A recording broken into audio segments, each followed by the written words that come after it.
In 1971, Timothy Leary had an epiphany during a tarot reading that utilized a set of cards designed by Crowley. His revelation? That he was Crowley reborn and was to complete the work Crowley began, preparing humanity for cosmic consciousness. Leary acknowledged this powerful connection with the great beast in a letter to Wilson, observing that the coincidences, synchronicities between my life and his are embarrassing.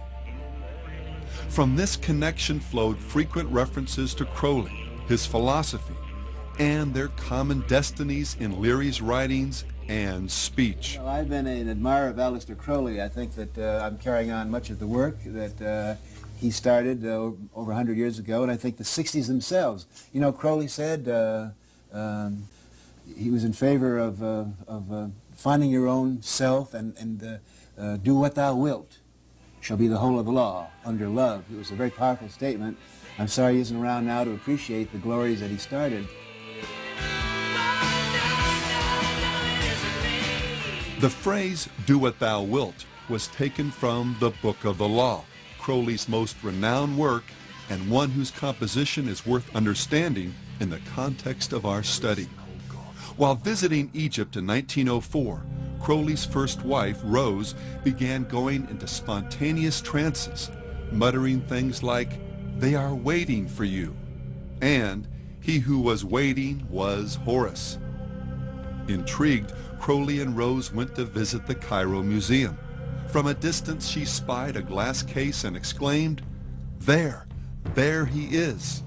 Upon inspection, the case did contain an image of Horus painted on a wooden stele, but what particularly stunned Crowley was its exhibit number, 666, his number, the number of the beast. Convinced now that something supernatural was happening, Crowley went back to his hotel and performed a ritual, summoning this higher power. Over 3 successive days, beginning on April 8th, the book was channeled through Crowley while in a trance. And the content of this revelation? "I am the snake that giveth knowledge," the Spirit said. "To worship me take wine and strange drugs, whereof I will tell my prophet." Falling on precisely the wrong side of the Bible's account concerning the fall of man and Satan's role, this snake spirit begins the revelation by telling man that he is a god, that reality is essentially an illusion, sin a myth, and that ethically there's no greater commandment than the law of Thelema, Greek for will, as famously stated in the 40th verse of chapter 1. Do what thou wilt shall be the whole of the law. We do what we want to do when we want to do it.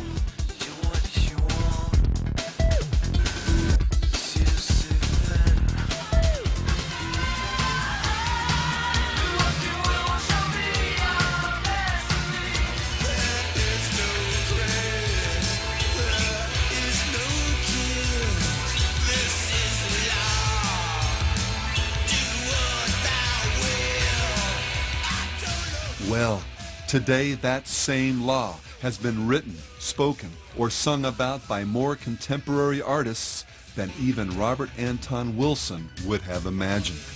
John Lennon, Jim Morrison, the Black Crowes' Chris Robinson, and Marilyn Manson have all trotted it out in one form or another as words to live by.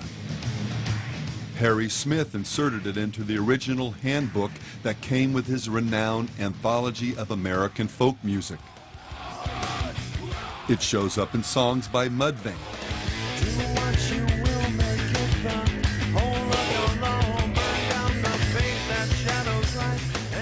David Bowie, The Only Ones, The Electric Hellfire Club, Alphaville, Throbbing Gristle, Numb, Ancient Ceremony, Eddie and the Hot Rods, Death SS, Theater of Tragedy, Cult Disciples, Therion, Psychic TV, Celtic Frost, Bruce Dickinson, Moonspell, Graham Bond, Sepultura, Edge of Sanity, The Lords of the New Church, and Marilyn Manson, among others.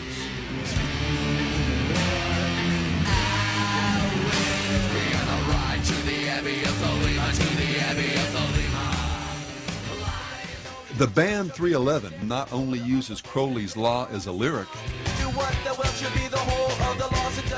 the bass player had it tattooed on his leg, as well as Crowley's Tree of Life design on his back. Punk band Unwritten Law had Crowley's Law written on their concert t-shirts. I'm closer to the golden dawn, immersed in Crowley's uniform of imagery. Among rock artists who have studied and embraced aspects of Crowley's magical system, Daryl Hall, Sting, Coil, and Killing Joke, among many others, could relate at some point in their careers to Bowie's comment, "My overriding interest was in Kabbalah and Crowleyism, the whole dark and rather fearsome netherworld of the wrong side of the brain." Director Donald Cammell, the man behind the underground film Performance, used to enjoy telling friends that, as a child, he would sometimes be bounced on the knee of the wickedest man in the world. Significantly, the film starred the Stones' Mick Jagger and Anita Pallenberg, herself a devoted occultist, and explored nihilism and insanity through the metaphor of rock and roll. The only performance that makes it, that really makes it all the way, is the one that achieved madness, right? Cammell also played the role of Osiris in Lucifer Rising, the film by another Crowley devotee, Kenneth Anger. Anger directed and produced a number of occult films that utilized the talents of rockers Marian Faithfull, Mick Jagger, Jimmy Page, and Bobby Beausoleil, another Crowleyite who was later convicted of murder in relation to the Manson cult. And Led Zeppelin's Jimmy Page's fascination with the great beast is so notorious, it rates its own link on a website dedicated to Crowleyana. From studying magic as an adolescent, purchasing Crowley's old house, buying an occult bookstore and naming it after a periodical Crowley published, inscribing Do What Thou Wilt onto the runoff vinyl for the first pressing of Led Zeppelin III, even acting out rituals on stage that look an awful lot like those described by the Beast in his, quote, instructions to his magical order. Page meant it when he said, "I've employed his system in my own day-to-day life."